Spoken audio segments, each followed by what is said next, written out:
We are back on the Rational Boomer podcast. Hopefully, your day is going well. It is Monday. We're starting out yet another week. What kind of crazy shit is going to happen? Who knows? But you can almost count on it. It seems like every week there's compelling or crazy or interesting shit going on. And frankly, that's why it makes my job so easy. When it comes to TikToks or the podcast, it's not like I don't have anything to talk about. There's always something. The weekends are a little harder because no new breaking news really comes out during the weekend sometimes. But during the week, we can have ourselves a good time. You know, I whenever I talk on TikTok or here on the podcast, I will often say that Trump-fucks or Republicans are stupid and they're losers. Now, some people will say to me, well, you just don't like them, so that's what you say. I go, no, actually, they prove they're losers every goddamn day. And this is a bit of irony. You know, I don't get too much trouble from trolls on TikTok, but from time to time I do. And the last couple of days, I've gotten a couple of videos taken down by TikTok. I never really worry about that because it always ends up the same way. I'm talking about Trump-fucks being losers, so they go and have my video taken down. I appeal it, and then they put it back up again. So once again, these Trump-fucks lose again. They keep losing. That's all they do is fucking lose. And I'll be honest with you, everybody is anxious for all these things to happen, but I'm content right now because I see the direction it's going. This is going south for the Republicans, for the Trump-fucks, for Donald Trump, and they're not going to be able to come back from this. They started this losing trend, and it's not going to change. It's going to continue to get worse for them as time goes on. We finally gotten past the top of the arc, and we're headed back down to a relatively normal existence in this country. I mean, that's the interesting thing. People always say, when are we going to get back to normal? Well, we'll get back to something, but nothing we know is normal, because a lot of people want to think back and go back to 2015 prior to Donald Trump. And the fact of the matter is, you can't go through all the things we've gone through to date and go back to where we were. And frankly, I don't even know that that was a good idea. I think we can be in a better place. I think we will be in a better place. We're going to have to go through some trauma, some drama, and some turmoil through this whole process with the Republicans, the investigations, the indictments, the trials, and that sort of thing. It's something we have to go through in order to cleanse ourselves, to get back to some semblance of normality or sanity. I mean, for the last 6 years, it's virtually been insane out there with all the shit that's going on. If you were to take somebody from the 70s and bring them into current times and say, this is what's ahead for you, no one would believe you. It would be a ridiculous fantasy story that no one would ever believe that it would happen. Kind of like the frogs in the boiling water. It got worse and worse and worse, and we didn't notice. And then all of a sudden, here we are. But I'm here to tell you, we're headed the right direction. Things are going well. I wouldn't worry at this point. Just keep doing what you're doing, and we keep being diligent about going after these fucks and holding them responsible, and we'll be fine. It may not be like you expect. It may not be like what we once had, but it'll be a lot better. And it may even be better than what we did have. All right. I have some emails to address. First one says, what's up, Mike? Hope everything is going well for you. It is. I got a quick question for you today. If or when Trump loses in 2024, do you think he will still have power within the Republican Party? Do you think he will still have the following he does today? And do you think he will still have power over the House or Senate, assuming that the Republicans win either one of those? I've heard people say that he will lose his following when there is another cold leader to replace him, but I cannot see him having any kind of following if he loses in 2024. Also, a shameless plug. Your episode on the 21 Gram Speaks podcast comes out today, Monday. All right, Mike, keep shredding the gnar, whatever that means. That's Dennis. Dennis goes by the name of 21 Gram and something else on TikTok. And I did his podcast some time ago, and apparently that podcast is coming out today. So I would suggest that you look for it because it was a good show, and I love talking to Dennis. Dennis has been on this show a few times anyway. And he's a very interesting, intelligent, articulate guy. He just happens to be younger than I am, younger than most of us. But he's pretty insightful, and it's always a fun conversation with him. You've heard him here. Now you can hear me on his show. So check it out. 21 Gram Speaks podcast. Go to Spotify or wherever you get your podcast, put that in the search bar, and you'll find it. You'll find it, no question. Do I think that Donald Trump will have the power in the Republican Party? I'll be honest with you. When Donald Trump lost the election and Joe Biden was inaugurated, I thought we'd see a mass exodus away from him. Common sense and logic would tell you that's what normal people would do. What I didn't count on is that we aren't dealing with fucking normal people with average mentalities. So the walking away from him maybe happened a little bit, but not as much as I thought. But it's going to be a different situation in 2024. Donald Trump's got a lot hitting him. And as I said, back in those days, in 2020, he was still on the rise, and so was the Trumplafucks. They didn't get to the arch yet, and now they're headed down. So I think a lot of people have already walked away from him. The base, the Trumplafucks, I don't know if they'll ever leave him. If he goes to jail, he may just become a martyr. But they don't represent enough people to really change anything in elections. I think what's really going to happen is that it's not just Donald Trump. Donald Trump may or may not have power over the Republican Party. I don't know. But the fact is the Republican Party will be pretty much done. I don't see them winning the House, the Senate, or the Oval Office. And when that happens, after all we've been through, after all that's happened, they will finally realize that, this isn't working. It's been 6 years. Maybe we should try something different. It's actually going to take something like that to get the Republicans to open their eyes and figure out what the fuck is going on. But when they get devastated in 2024, they are going to take a shit. And they're going to have to figure out what they're going to do. Is the Republican Party, as we know it, destroyed? Are they going to be able to find something that's redeemable and resurrect this party? I don't know that they can. Just the name Republican is going to be almost like a pariah in this country once we get through the 2024 election. And then assuming the Democrats do what they say they're going to do, the Republicans will be buried. The Democrats will get a lot of play from all the things they're doing for the middle class people, and it'll be virtually impossible for the Republicans. So they're going to have to rebrand or reimagine themselves in order for anybody to get to look at them. I often think sometimes that the way things are at this point, I'm trying to imagine what a Republican Party looks like and what the Democratic Party looks like.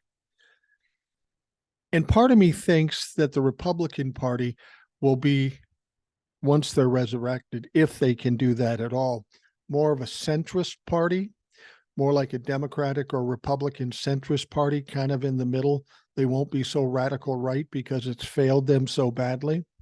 And then the Democratic Party may end up being more progressive, the AOCs and Bernie kind of party. I don't know that that's true, and I have no reason to believe it for sure. I'm just trying to analyze the situation and see where it goes. Because the Republican Party, the way it is currently, can't survive. It just can't survive. There's too much in terms of evidence and witnesses and all the horrible things that they've done. it's not going to survive. Something is going to have to change. So even if Donald Trump does have power over the Republican Party, the party won't have any fucking power. So it doesn't matter. Beyond that, though, I think Donald Trump will be so wrapped up in his horrors, be trying to play the martyr, just trying to survive. I don't know that Donald Trump will have the stomach to try to stay in politics. I think he's going to curl up and cover up and just hope he can survive. Okay, this next one comes from Old Soul. And she's got 2 emails there. So she says, "Hey, Boomer, I did it again. I meant to send an email Friday, but it's been sitting in my drafts. Below is the email. I just got to thank Gina. She's amazing." Now, what she's talking about, Gina or Gigi, she's the lady that sends the, what are they? She calls them something different. I want to call them care packages, but they're great. They're t-shirts. I got a t-shirt, a hat, cookies, and all kinds of stuff, and it was wonderful. And she wanted to set one to Gina or send one to Old Soul. So I got Old Soul's address and sent it off to Gina. And apparently the the box arrived with Old Soul. So congratulations. And as far as the quality and the greatness of the boxes, Old Soul, all I have to say is this: you know what I'm saying. Now, Old Soul goes further and says, "Thanks for reading my previous email, and thanks for the advice. Going down the rabbit hole of Project 2025 and the military is a dark place, and I had to stop myself from going too far down that hole. It's not productive. You're right. I can't focus on that. Our military leaders are doing their part and not allowing Republicans to politicize the military. So I'll focus on my part. Like you said, keep applying pressure and make sure they have a massive loss in 2024. Force them to either course correct or be responsible for the distinction on the Republican Party. I definitely needed your advice on that one. Thanks." And the point of what I said, Old Soul, is this: something I learned long ago. Don't worry about those things you can't control. And then I think back to the days when I played sports. Now, I was never any great athlete. I think I peaked in 9th grade, but I played a little high school sports and stuff. And the best way I was able to focus on doing my job and doing a good job is to just worry about my job. I didn't worry about other positions or how they were performing. I decided the only thing I can control is whatever my job is. So I focused on that, shut out everything else, and did my job. And it worked for me. Now there's a second email from Old Soul, and she says, "Hey, Boomer, please tell Darren he did nothing wrong. People tend to look at the intent behind words. That's what matters. As my grandfather or is it grandmother or grandfather?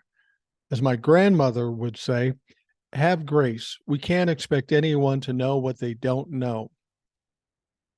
Most things we don't know until we learn them. I try to live by that. My daughter is the first person her boyfriend has dated outside his race. I learned from him and he's learned from me. The most important things I've learned was we have more in common than the things we don't." I enjoyed the podcast with Darren. I like his emails, and I'm always looking forward to hearing from him. Please tell Gina thank you for the kindness box. That's the word I was looking for. I've had Mrs. Fields' cookies, Famous Amos, and now I've had Gina's addicting oatmeal raisin cookies, and they are. The chocolate chip is awesome, but I'll always have a soft spot for good oatmeal raisin. My daughter told me I'll be lucky if the cookies last the weekend. Yeah, that's kind of what it was at our house. I thought to myself, I'll be lucky if they last through tomorrow, LOL. I put the crystal on top of my jewelry box. I'm wearing the necklace as I type this. I have the feeling I'll have to hunt my daughter down when she borrows this piece without asking. I can't remember how long it's been that I keep forgetting to put an apron in the cart when ordering from Amazon, but it happened for a good reason because now I can use the one Gina sent. And it's a good thing too, because I can't make toast without getting something on my blouse.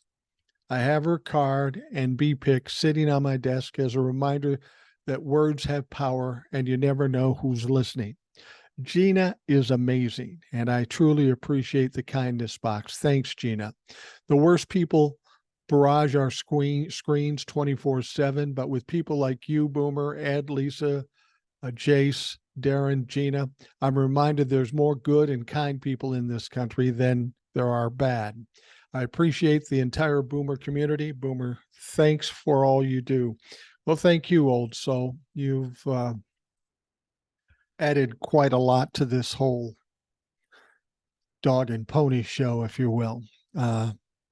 That's always something I thought when I started the podcast. I always realized that the podcast would be the strongest if we had listeners participating. A lot of people have guests. They want famous guests. They want people selling books or whatever they're selling. And I'm not as much interested in that. I've tried a couple of them because they kind of tied in. But to me, that's too, I don't know, that's too sanitized. It's just an interview. I've done a million interviews like that over my lifetime, and I just have no interest in doing those anymore. If you can have somebody on that you have something in common with, like the show, like the TikToks, what have you, or a like mind, it's far more interesting. And it's better not to be an interview. It's better to be a conversation because the listeners here that listen to the Rational Boomer podcast, whether they be guests on the show or sending emails, it's truly amazing how much I learned from that. I'm not necessarily, I've said this before, I am definitely the smartest man in the room. And that's because right at this moment, you can see I'm the only man in the room. But I'm not the smartest one that is tied to this podcast. There's a lot of smart people out there, and I'm always welcoming to hear from them. Like you said, Lisa, Jace, Fred, who still owes me a show. I keep bugging him about it. But there's a lot of people that are very smart and know what they're talking about, and it just adds to this show, and I appreciate it immensely. Next one comes up. In my last email, I mentioned Moscow Mitch saying he'd hold up any Supreme Court nominations this next year or possibly this year. My first thought was that maybe it was dementia, but now I'm wondering maybe he knows something we don't. Does he know or maybe have reason to suspect that maybe either Justice Alito or Justice Thomas is going to retire? To my knowledge, neither Justice Kagan or Justice Sotomayor are talking about retiring. That's true. And there was some talk about Clarence Thomas and Alito retiring. And I always thought that was funny. They're old, but they're not crazy old like say RGB was. So why would they be considering retiring? And I think it has a lot to do with pressure. I think the people on the Supreme Court are going to those two and saying, you fucking grifters, you better retire before you destroy the Supreme Court. Maybe too late, but there could be that kind of pressure. Or maybe they're concerned about some legal aspects that they may be culpable for, and maybe they'll be pressured out that way. I don't know. Does Mitch know something we don't know? I'm sure there's plenty of things that Mitch knew that we never knew. I'm not so sure about Mitch's mental state currently. I think that may be a benefit to us. If he's slowed down or not mentally all there, he won't be able to do the things that he's done to the Democratic Party in the past. Maybe that's an advantage for all of us. All right, let's get to some news. With Marjorie Trader Green, now this isn't the news. This is still the email. Sorry. I get so caught up in the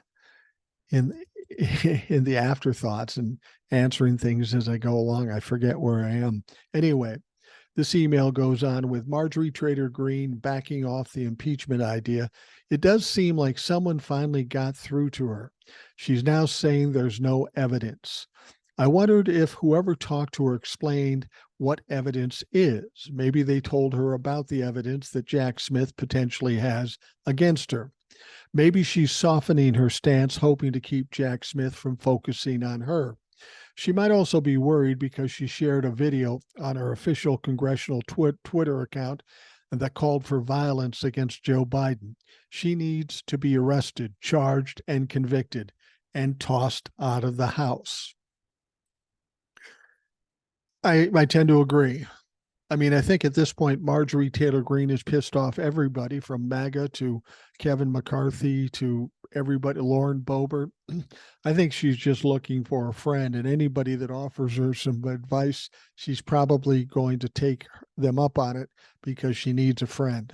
She's not a very valuable commodity in the House of Representatives for the Republicans, other than the fact she's been able to do a lot of fundraising. And in that regard, that's why she's been given any power. But that may be dwindling now with all the bad press that she's getting. All right, the email goes on. I'm slightly disappointed that Nancy Pelosi is running for re-election. I thought after she stepped down from leadership that she'd decide to retire. No one doubts her contributions or legacy. She needs to retire before she ends up like Glitchy Mitch or Dianne Feinstein. With as liberal as San Francisco is, there is no doubt that a Democrat will win the seat. These older lawmakers need to finally release the levers of power that they should have given up over 20 years ago to members of Gen X. Gen X should be sharing the levers of power with us millennials. And in the next 5 to 10 years, we should be sharing power with Gen Z, with us giving complete power to them within 15 to 20 years. You know, it's funny about Nancy Pelosi. You got to wonder. I mean, it's a lot like athletes, you know. She stepped down from leadership, so she's probably figuring, I won't be working so hard anymore. I'll just be representing my constituency. I can probably tough out 2 more years, get some time in the spotlight now and again. Maybe I can help Hakeem Jeffries when he takes over as Speaker of the House, maybe tutor him a little bit. I think it's tough for people when they have a certain amount of success, position, and power to give it away, even when it seems like they should. And I think that's what we're looking at with Nancy Pelosi. Now, as long as she's viable, as long as she can do the job, she's very valuable to the House of Representatives. But as I've said, when you get into your mid 80s, almost anything could happen. Hell, Mitch McConnell's only 81. And look what happened to that fuck. I don't want to see Democrats being dumb enough to end up like that. As it is, I'm pretty embarrassed for Dianne Feinstein. It's not because she hasn't done a great job and have a long history and will have an incredible legacy, but you don't want to see somebody go out like this. It's like the heavyweight champion boxer who's decided to fight one too many fights and gets destroyed after having an illustrious career. It's not great for the legacy, and it's not something that's even necessary if people understand their limits. All right. Lastly, as a liberal Iowan, I love seeing the reaction to Dirty Diaper Donnie at the Iowa State game. I think that shows better than any polls how Iowans feel about him. I'm not sure he can win the Iowa caucus. Thanks, Eric. Yeah, we we heard about that story. The story was that he went to the Iowa State game because he's a big football guy. A lot of people don't know that he does have kind of a history in professional football. Back in the 70s, he really wanted to be an owner in the NFL. Presumably, he had the money. Of course, he had the notoriety, and he would have loved the attention. His only problem was that the NFL owners have to vote when they bring in a new owner in the NFL. And none of the NFL owners wanted him in there. They said, fuck no, we're not letting him in. So he could never own and have an NFL franchise. Had he been given the option, he probably would have. And that franchise probably would have gone down the shitter. But that said, there was another opportunity a few years later, a couple of years later, and it was an upstart league called the USFL, and this is one of those several ancillary and or pro football leagues that never pan out.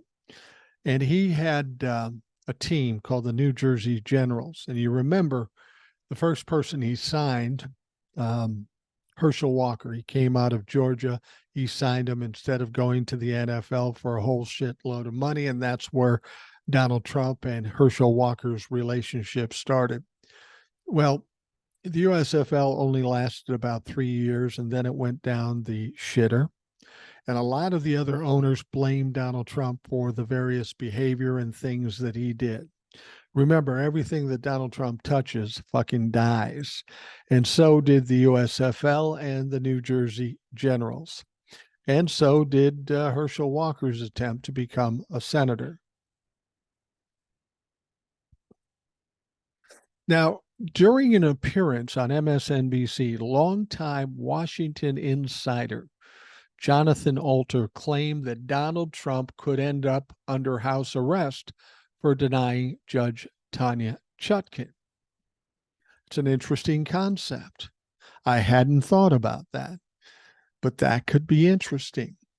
We've been talking about how Tanya Chutkan, the judge, has been telling Donald Trump, don't keep yapping, don't talk about the trial, don't threaten people. And of course, Donald Trump has continued to do that. We presume the options were to be sanctioned, fined, which doesn't do any good, or put him in jail. And that seems like a harder thing for a judge to do with a former president. It's going to take a lot to get them to put in jail, but it wouldn't be so hard to put him on house arrest. Stick a little ankle bracelet on and make him stay wherever he's living, Mar-a-Lago or whatever. And I know what you're saying. Well, he's got this luxurious places he lives. It's hardly a punishment. But wait a minute. It's going to be an incredible punishment because Donald Trump is basically have ADHD. He can't stop moving. He can't stop talking. And if he's locked in one spot for the next year and a half, or maybe not that long when the trial starts, he is going to go absolutely batshit crazy. And at least it's a punishment they can actually inflict on Donald Trump where it will actually do some good and maybe get him to sit back and take notice. So this is interesting.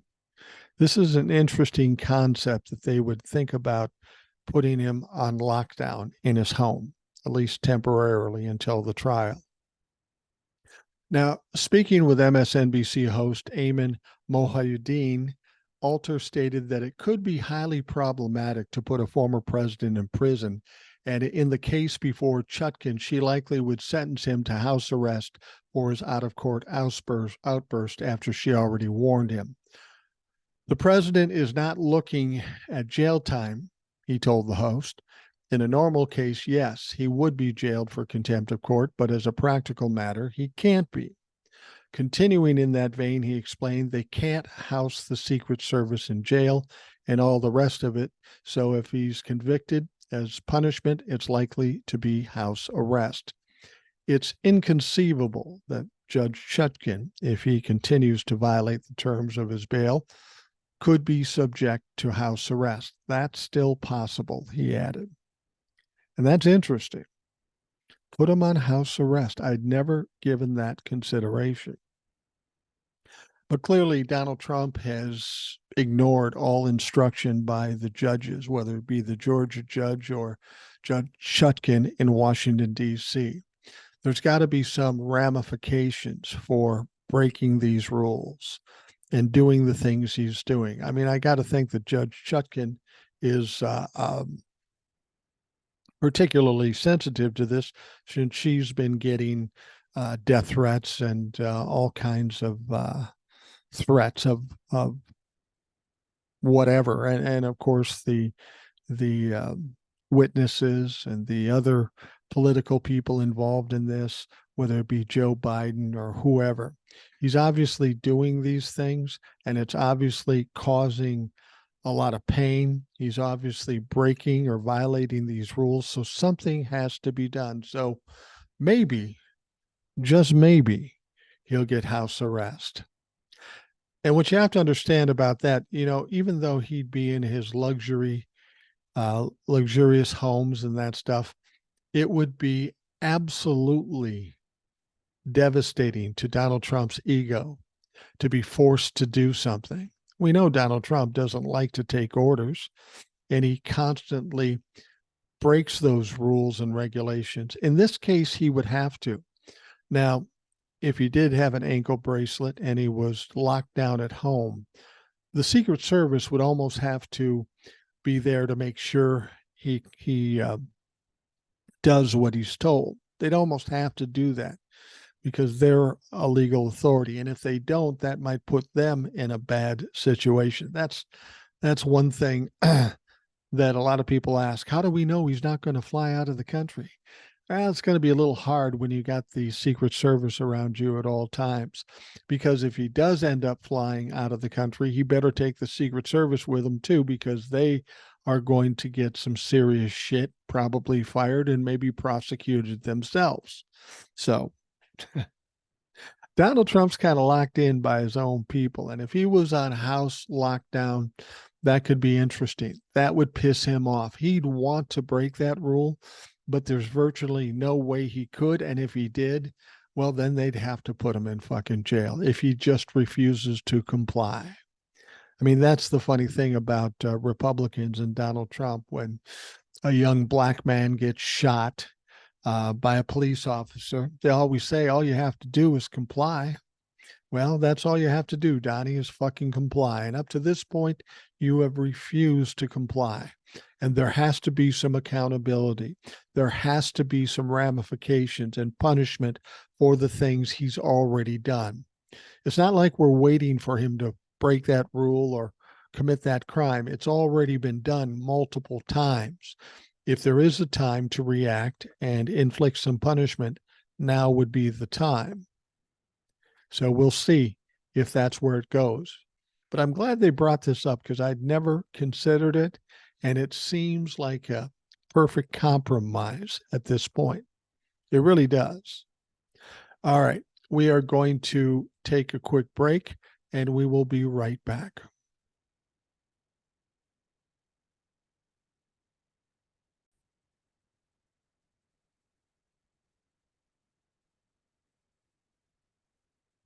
Well, it seems like every time you turn on the TV, there's some Trumplafuck losing their shit, getting unhinged with the bad things happening to them. And this time, it's a lawyer.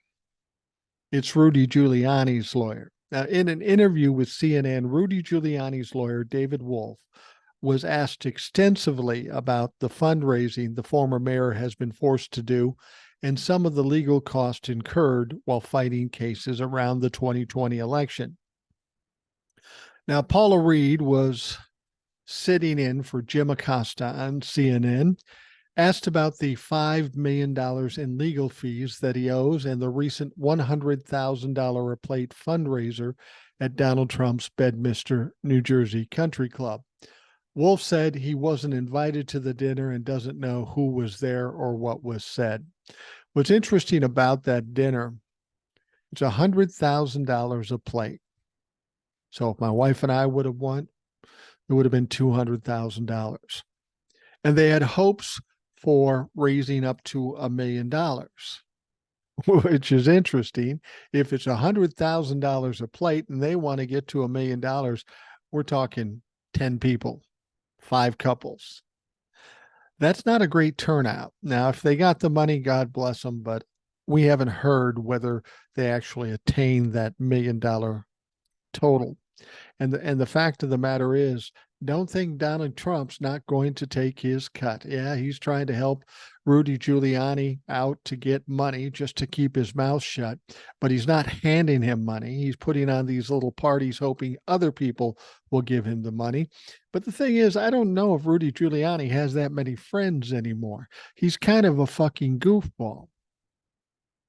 Now, Giuliani was told not to talk about the case to anyone. So Reid asked if Giuliani talked to Trump about the case while the two were there for the fundraiser. Well, he said he wouldn't, Wolf said of his client. The court directed that he shouldn't. Reid went on to ask how he came to work for Giuliani. Did he reach out to you? Now, that's kind of a half-ass answer. Did he talk to Donald Trump about the case? Well, he said he wouldn't. That sounds like a guy who's not too sure. Now, Wolf played kind of coy, saying not that Giuliani approached him, but they reached out to me, not explaining whether they were his lawyers or anyone else affiliated with the case. Reid then asked if he was being paid for the work. Wolf exclaimed, "Well, of course I'm getting paid for my work." He says, I'm flying this aircraft, and when I'm riding as a passenger on the aircraft, I never had the pilot come back and say, "Who paid for your ticket?" said Wolf. "I'm doing my work. I've been paid to do my work, and it's going to cause some problems for the state to respond to it." Planes generally have the names of airlines on the sides and the tail. When one crashes, the owner's pilot and all details are revealed. It prompted Reid to ask Wolf about the private plane Giuliani took to Georgia and who may maybe have paid for it. Now, on Ross' story, an investigation at the time found only that the plane was owned by a charter jet company that was hired. It was never clear who paid for the company to take Giuliani to Georgia. Wolf said, "I just told him we had to be there, that he got to get here was all I was concerned about, whether it be private or commercial." He then complained that people are paying more attention to the money behind the co-conspirators in the Trump case rather than the case itself. Sounds like a motherfucker does not want to talk about it. A report Sunday revealed Giuliani's longtime girlfriend, who is of legal age, thankfully, was wearing a large diamond ring on her left hand. The report described it as a $60,000 diamond. It's interesting. People ask this question a lot. Rudy Giuliani's claiming poverty and doesn't know what to do, yet he's coming in private planes. His girlfriend has a $60,000 diamond. The money's got to be coming from somewhere. We know it's not coming from Donald Trump. So who would be dumb enough to subsidize Rudy Giuliani? I mean, for all intents and purposes, Rudy Giuliani is damaged goods. He's been indicted in Georgia. He's likely to be indicted in the Washington, D.C. case. This guy is fried. He's done. It's interesting to me that he's getting somebody to pay for this. And I bet you that they'll be looking into this deeper. And I'll bet you there's something sketchy behind it. Talking about sketchy, how about Ginny Thomas? She's the wife of Supreme Court Justice Clarence Thomas. She and Leonard Leo, the co-chairman of the Federalist Society's board of directors, who is behind all the Republican appointment of judges, they were working behind the scenes with the support of a controversial billionaire benefactor prior to SCOTUS's Citizens United ruling. Now, the decision, the reporter recalls, loosened restrictions on campaign spending and unleashed a flow of anonymous donor money to nonprofit groups run by political activists. Now, in the months before the ruling dropped in January of that year, a group of conservative activists came together to create such an organization. Its mission would be to, at the time, block then President Barack Obama's pet initiatives, which makes sense. Republicans are little more than obstructionists. The reporter continues, she also had a rich backer, Harlan Crow. We've heard that name before, the manufacturing billionaire who would help Thomas and her husband in many ways, from fundraising or funding luxury vacations to picking up tuition payments for her great nephew. And don't forget to buy his mom's property. According to one person with knowledge of what transpired, Ginny really wanted to build an organization and be a movement leader. Adding Leonard Leo was going to be the conduit for that because he was a fucking billionaire. Reporter explained at the time the Citizens United ruling was widely expected, as the court had already signaled its intention. When it came, it upended nearly 100 years of campaign spending restrictions. The conservative legal movement seized the moment with greater success than any other group, and the consequences have shaped American jurisprudence and politics in dramatic ways. This Citizen United thing is probably one of the worst things that ever happened to this country, and it's brought to you by conservatives and Republicans. That's something that needs to be fucking changed.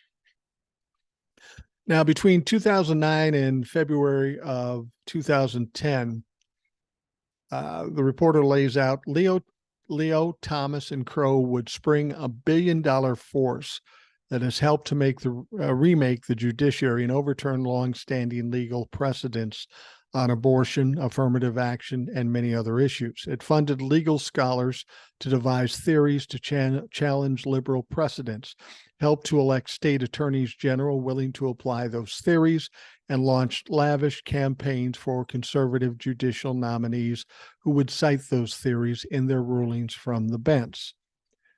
And that's why we have the three that Donald Trump appointed: Gorsuch, Kavanaugh, and Amy Barrett Comey. These people have no business being on the Supreme Court.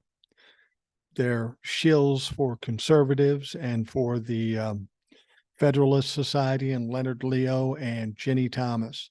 See, that's the thing. A lot of people just look at Ginny Thomas as Clarence Thomas's wife, but she's been in the thick of it from the fucking beginning. She's been shilling for billionaires, getting money from billionaires, and doing things that, for all intents and purposes, harm this country. I know you're wondering when Ginny Thomas is going to get her due, but the fact of the matter is you have to understand that with regards to January 6th and all the things around it, including fundraising, Jack Smith has just begun. We saw one indictment for Donald Trump for January 6th, and that was simply to keep it as simple and uncomplicated as possible so they can dig down and prosecute Donald Trump without any other bullshit around it. But that doesn't mean he's done. There are far too many people involved in the January 6th thing, and they are going to get their due. And Ginny Thomas, I believe, is one of them. She was far too involved in this whole fucking situation. She was buddies with the Proud Boys and the Oath Keepers. She helped fundraise for them. She strategized in meetings in the White House and in the Mayflower Hotel. There's no way she gets overlooked, even if she is married to a Supreme Court justice. I don't think Jack Smith is going to overlook her at all. Now, another person that people are concerned about as far as getting away with things is Senator Lindsey Graham. Now, during an appearance on MSNBC's The Katie Fang Show, former U.S. Attorney Barbara McQuaid suggested Lindsey Graham is not off the hook as yet because Fulton County District Attorney Fani Willis did not indict him, and that he could be looking at a federal indictment. That's something I said a while back. Maybe Fani and Jack got together, talked a little bit. She says, I'm going to indict these people. Jack Smith says, cool, but leave me this one and this one because I've got special plans for him or her. Now, there's no evidence of that, but it makes sense. When you're looking at somebody like Lindsey Graham or Ginny Thomas or Roger Stone, these people were as were involved as much as anybody when it came to what happened in Georgia and other states and what happened on January 6th. The fact that they would just get off with nothing, that doesn't seem likely. So maybe there is some collaboration between Jack Smith and Fani Willis. We'll find out. We don't know for sure.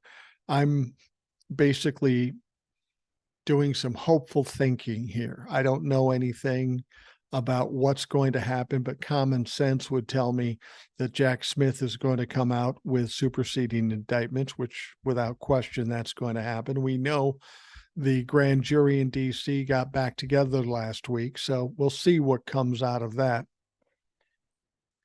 Now, reacting to the special grand jury report released on Friday that revealed that 17 of the 20 grand jurors voted to indict the high-profile South Carolina Republican, Lindsey Graham, McQuaid said Graham, if he hasn't already, might want to look for an immunity deal. And that's another option. Maybe he did that in Georgia. Maybe he should be looking at that with Jack Smith as well. Now, as she explained, Graham seems to have some criminal exposure. With Feng speculating Graham could be asked to testify in the RICO trials of Donald Trump's lawyers, Kenneth Chesebro and Sidney Powell, the former prosecutor said. He may want to invoke his Fifth Amendment right against self-incrimination. And we know that Fani Willis has said that she's going to have as many as 150 witnesses. Would not at all be surprising if Lindsey Graham was one of the 150. Now, she went on to say the fact that this special grand jury recommended that he be indicted, it does indicate that he has some criminal exposure here. So it could be that his lawyer requests immunity for him to testify. If that is not received, then he may refuse to testify. And then when you've got these two different cases pending, the federal case and the state case, you have to worry about, even if Fani Willis isn't going to charge you, there's possibility he would be charged federally by Jack Smith. And I think that's a real concern. I think that's even likely. She goes on to say, and so because of that exposure, it may be some of these witnesses demand immunity before they agreed to testify and waive their Fifth Amendment rights against self-incrimination, she stated before adding. So in other words, they may not all be done yet. So, this is something like Lindsey saying, I'm not talking until you give me the immunity. So they give him the immunity, and then they have to trust that he'll still testify. But even if he doesn't testify and doesn't hold up his end of the bargain, I'm sure there's some fail-safes that Fani Willis had. Fani Willis is a smart and vicious woman when it comes to prosecuting people. Lindsey Graham's not going to get off free from January 6th and his attempts to overturn the election in Georgia. It could be Fani Willis with still something to come, or she's just going to leave it for Jack Smith and let him tear fucking Lindsey Graham apart. Now, with all that's going on, you're not surprised that Donald Trump is losing his shit. And as we said earlier, this may get him on house lockdown. Could get him put in jail, but less likely, more likely the lockdown at home. Now that I know about that, that gave me a surge of excitement because I knew it was going to be tough to put him in jail, at least on this situation. But it wouldn't be so hard to lock him up at home. So don't be surprised if that happens, assuming what he's doing continues. And it seems to be. Now, Donald Trump got rage cap furious with Murdoch outlets, Fox News, and the Wall Street Journal Sunday over a Wall Street Journal poll that asked voters about, as he put it, his age and mentality. Now, of course, he can rip Rupert Murdoch all he wants, the Wall Street Journal and Fox News all he wants. That isn't necessarily going to get him in trouble unless some of those people may end up being witnesses. Then that could be a different story. Donald Trump took to Truth Social to voice his frustration, claiming he's in great condition because, and won the senior club championship at a big golf club with many very good players. Yeah, Donnie, I'll bet you won. You tell us a lot of things, and 99.9% of them are true. And even if you did win, you probably fucking cheated. Trump is 77 years old and potential opponent for Joe Biden, who's 81. Voters have shown concern over both men being elderly, and the question of mental fitness has come up a lot. Trump brings up Biden's age and mental abilities frequently, but was keyboard furious that the right-leaning outlets would ask voters about this. Let's be honest. Joe Biden's 81, he's 77, so we're talking 4 years difference. But Donald Trump is in far less better shape than Joe Biden by a long shot.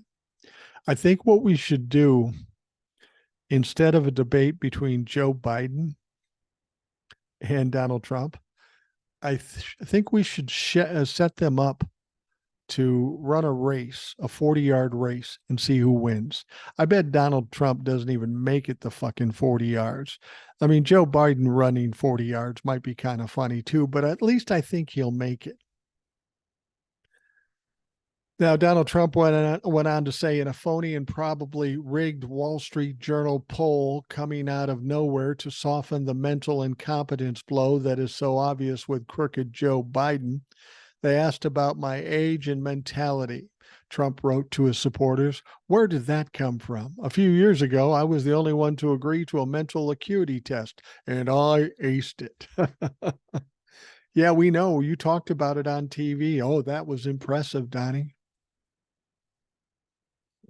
The former president then challenged Murdoch, Biden, and the heads of the Wall Street Journal to acuity tests.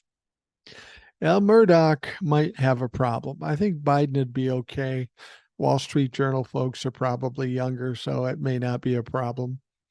But you know what I'd like to do? This would be good too, as opposed to the foot race as kind of a pay-per-view.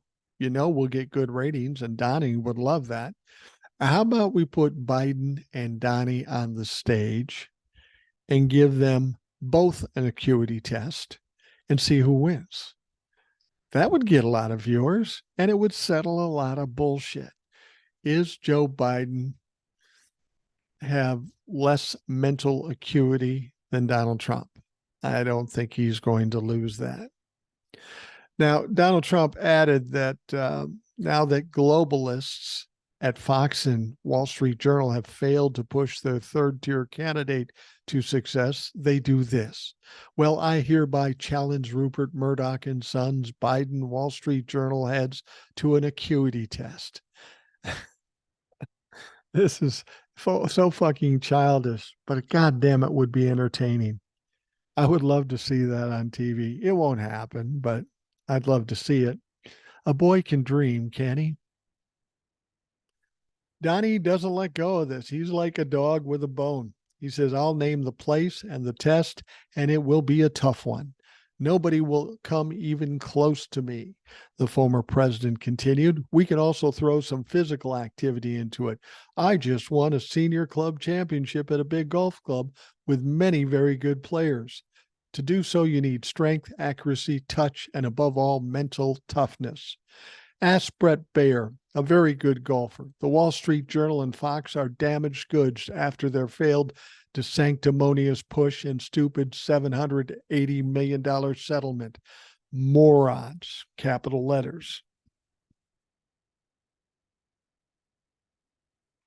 Well, Donnie, you seem a little butthurt about people questioning your mental acuity. And as a Trump-la-fuck hater, a Donald Trump hater, I will say I question your mental acuity. Hell, I'd take a mental acuity test next to you because you're as dumb as a motherfucker can be. And you're lost half the time when you're talking. You can't keep a thought in your mind and spew it out of your mouth. It comes out as gobbledygook. It comes out as incoherent. So, Donnie, I would love for you to take that mental acuity test. And I'd be happy to have Joe Biden up there with you. And fucking Rupert Murdoch, that might be just funny because that fucker's losing it too. All right. MSNBC's Ali Rafa was in Iowa on Saturday and spoke to GOP voters as the 2024 Republican presidential candidates converge on the state in hopes of wooing primary support at the Iowa caucuses coming up. Now, apparently, Donald Trump has strong support in the state, but it's not absolute and was noticeable in his arrival at college football game on Saturday. Rafa spoke to Republican voters supporting other primary candidates such as Ron DeSantis and told Yasmin, I don't even know how to say her last name. You know who she is. She's on the weekends on MSNBC. On Saturday, that those Iowans believe Trump can be caught in the primary race. We spoke with quite a few Iowa Republican voters before they all started sort of flocking to the stadium here for this game, said Rafa. And sort of the gist we got from voters on the ground here, the majority of them had told us that they see potential in other GOP candidates other than Donald Trump. Yeah, I guess they did.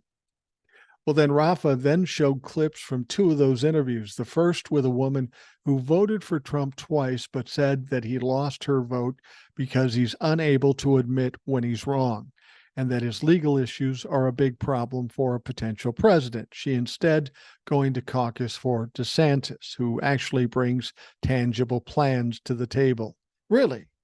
What are those tangible plans other than burning books and marginalizing the LGBTQ community and immigrants and people of color? You're for that then? She goes on to say, I feel that he has too much baggage with his legal battles. And as our country is facing a lot of problems, we need to unify.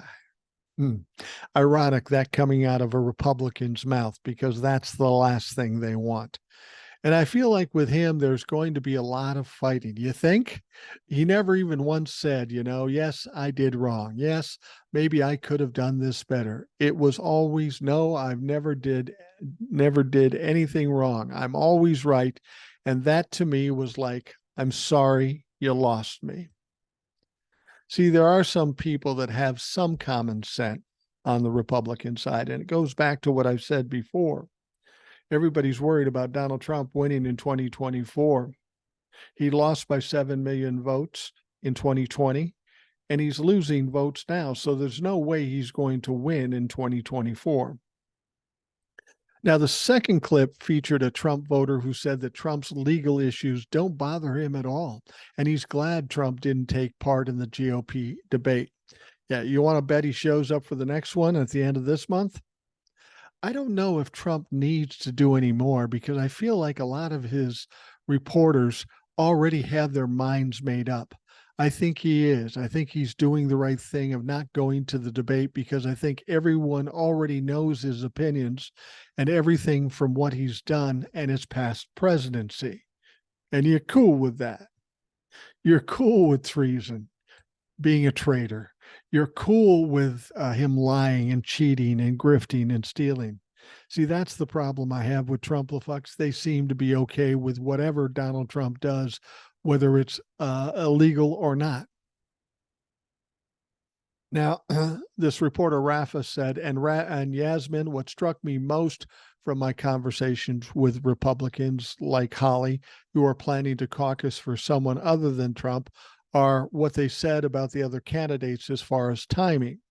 And they were confident that with 4 months left until caucus day, they say there is still a time for these candidates to make some sort of dent in this massive disparity, this massive gap in support, with Trump currently enjoying over 30 percentage points, a lead over Ron DeSantis as well as other GOP rivals. Well, I'd like to see that happen. That's quite a chasm to traverse. And I don't think they can. I don't fucking think they can. Donald Trump will probably show up at the next debate. He couldn't handle missing out. And frankly, it would make it more interesting.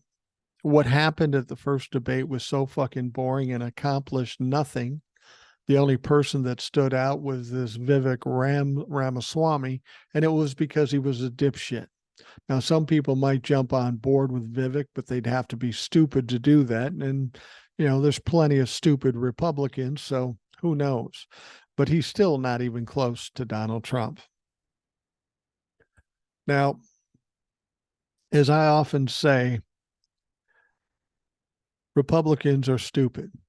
And here is a perfect example of how they are stupid and out of touch and clueless. MSNBC's Jen Psaki mocked Republicans who are trying to rebrand their opposition to abortion rights as something more like pro-baby rather than pro-life, and delivered some important information to Senator Josh Hawley about his state laws. This is what they're trying to do.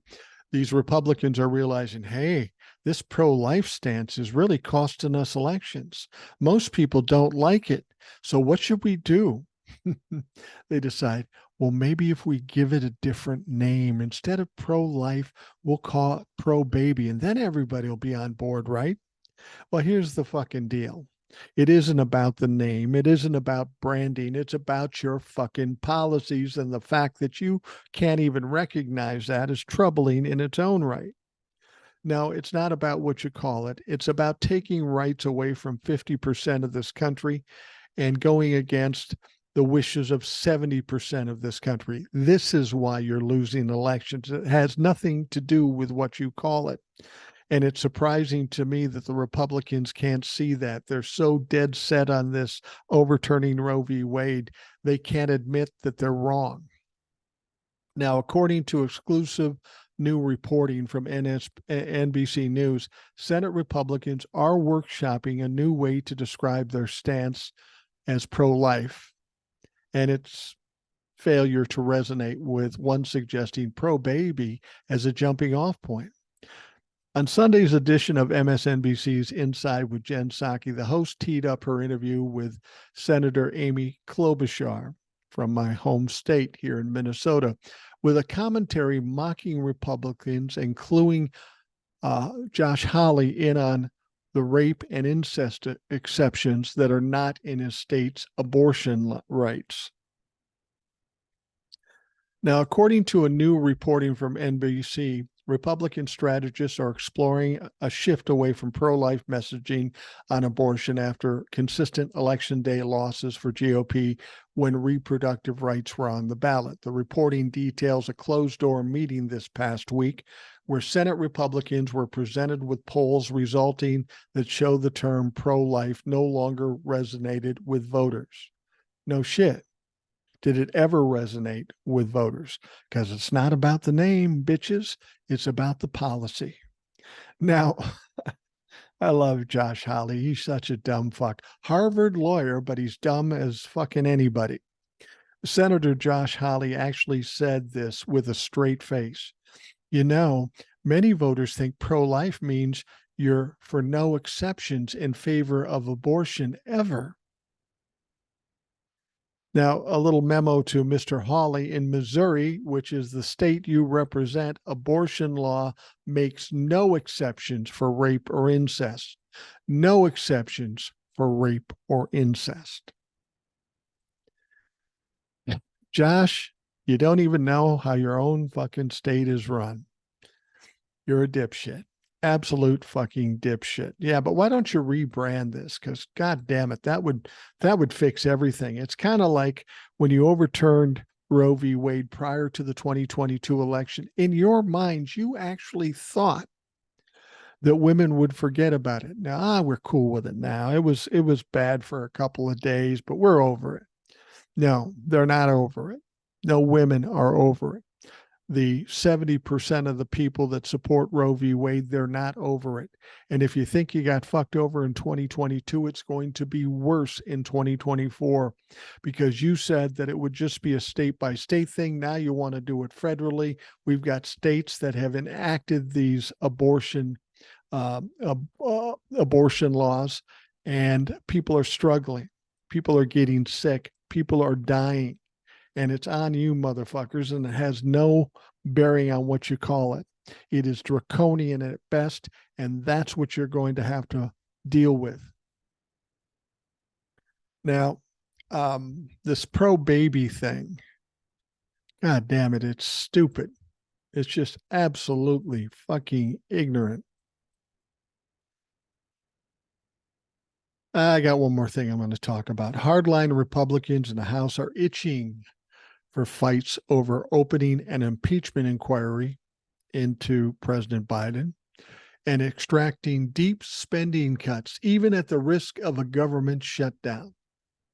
Well, I'm going to tell you, Republicans, you can't have both, and you're going to fail at both. Their eagerness to fight isn't just with Biden and the Democrats, but also with Republicans in their conference worried about the political risk of an impeachment fight and a shutdown. Those dynamics pose yet another challenge for Speaker Kevin McCarthy, whose job is to unify the conference, which he absolutely can't do. The Republican Party is more divided than the country. They can't come to any consensus in anything they do. Need I remind you, it took 15 fucking votes to get Kevin McCarthy his fucking job as Speaker of the House. Now, Chip Roy, who is a Trump-la-fuck idiot, says, I'm tired of all these Republicans hiding behind, but they'll say it's a shutdown and they'll say that you're defunding law enforcement. That is all bullshit, said Chip Roy, a member of the House Freedom Caucus. Truth is, we're using the power that we were given to force change because you don't pay people not to do their job. Yeah, well, apparently we do that with Republican representatives and Republican senators because you guys haven't done fuck all in 7-8 years, if not longer. Allies of McCarthy were among those putting the pressure on him. Representative Marjorie Taylor Greene, well, she has repeatedly offered support for McCarthy, said she will not vote to fund the government unless the House opens an impeachment inquiry. And what's so stupid is if they shut down the government, then it shuts down any investigations into Biden. They can't win on this one. This is how stupid they are. Representative Matt Gaetz, decidedly not a McCarthy ally, suggested he could force a vote on ousting the speaker if he does not push forward on investigations of Biden and other officials. I say, go ahead, do it, because you'll lose. And then any power that you think you have will be fucking gone. So please, let's put up a no vote of confidence with Kevin McCarthy. You're going to lose. In fact, let's put up the vote to impeach Joe Biden because you'll lose that one too. And then the whole MAGA party will be destroyed. And hopefully we can get back to some semblance of sanity. Gaetz wrote, if Speaker McCarthy stands in our way, he may not have a job that long. Well, Matt, show us what you got, you gutless fuck. More moderate members of the House say there is not enough evidence to move forward on an impeachment inquiry and are pushing leadership to reach a compromise with Democrats to keep the government open. They know if the government shuts down, the Republicans are going to be fucking held responsible. The common sense tells you not to do that, but we know MAGA and the Trump-la-fucks don't use common sense and aren't too bright in the fucking first place. Now, Representative Don Bacon, a Republican from Nebraska, said the GOP needs more concrete evidence to open an impeachment inquiry. I love that. More concrete evidence. How about any evidence? You have zero evidence at this point. So therein lies your fucking problem. So the Republicans are backed into a corner again. They want to shut down the government, at least some of them do, but they also want an impeachment inquiry into Joe Biden. And this is where I've said before, I think Kevin McCarthy is trying to play both sides.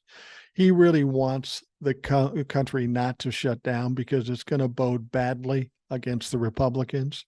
But MAGA doesn't care about that. They don't give a shit. So he may use this investigation into Joe Biden, this inquiry, as leverage against the MAGA fucks. Okay, we'll shut down the country, but then the investigation with Joe Biden ends. How do you like that? Then what will they do? Will they say, all right, we won't shut down the country, but we're going to go after Joe Biden? I say, go ahead, because you got nothing.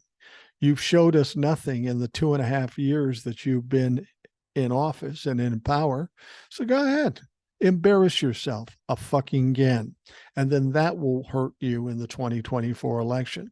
This is why I say Republicans don't have a fucking prayer in 2024. Every way they turn, they're losing, and they're losing badly. All right. We are going to wrap up the Rational Boomer podcast. I want to thank you for taking the time out of your day to listen. I hope you have a great day. It's going to be another interesting week, and we'll be here for you. So stay in touch. Have a great day, and we'll talk to you again tomorrow.